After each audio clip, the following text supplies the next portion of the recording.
Hello दोस्तों। आज अपने भारत के प्रमुख साहित्यकार प्रेमचंद के कहानियों की शुरुआत करते हैं। प्रेमचंद ने अपने जीवन काल के अंतर्गत लगभग 300 कहानियां लिखी। प्रेमचंद का अगर शुरुआत में अपने जीवन परिचय देखें तो उनका जन्म 31 जुलाई 1980 को हुआ। हिंदी के सबसे बड़े और सबसे ज्यादा लोकप्रिय कथाकार हैं। इनका जो मूल नाम था वो था धनपत राय। इन्होंने अपने लेखन की शुरुआत उर्दू से की थी। प्रेमचंद की जो पहली पुस्तक थी वो थी सोजे वतन, जो देशभक्ति की 5 कहानियों का संग्रह है।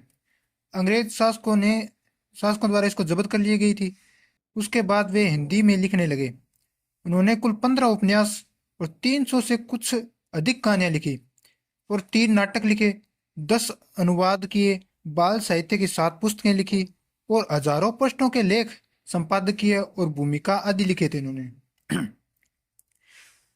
उनके जीवन काल में उन्हें सम्मान उपन्यास सम्राट माना गया। प्रेमचंद की ख्याति जो थी वो मुख्यतः उनके कथा साहित्य पर आधारित है। प्रेमचंद ने अपने साहित्य, उपन्यास और कहानी को परिपक्वता दी। भारतीय समाज का दुख दर्द और सामान्य लोगों का जीवन उनके लेखन में पहली बार इतनी विविधता और बारीकी से अभिव्यक्त हुआ है कि प्रेमचंद की कालजी करती गोदान को भारतीय किसान जीवन का महाकाव्य माना जाता है। उनका एक और उपन्यास रंगभूमि, जिस पर गांधी साहित्य का प्रभाव है।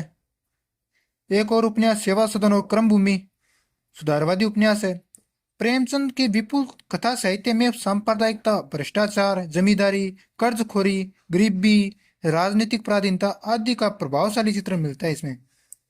प्रेमचंद प्रगतिशील विचारधारा के लेखक थे। उन्होंने अपनी बातों को लोगों तक पहुंचाने के लिए हंस और जागरण पत्रिकाओं का प्रकाशन व संपादन भी किया था। प्रेमचंद के उपन्यास और कहानियों में पर कई फिल्में भी बनाई गई। समय के साथ साथ प्रेमचंद की प्रासंगिकता बढ़ती जा रही है और कथाकारों की प्रत्येक पीढ़ी उन्हें अपना प्रेरणा पुरुष भी मानती है।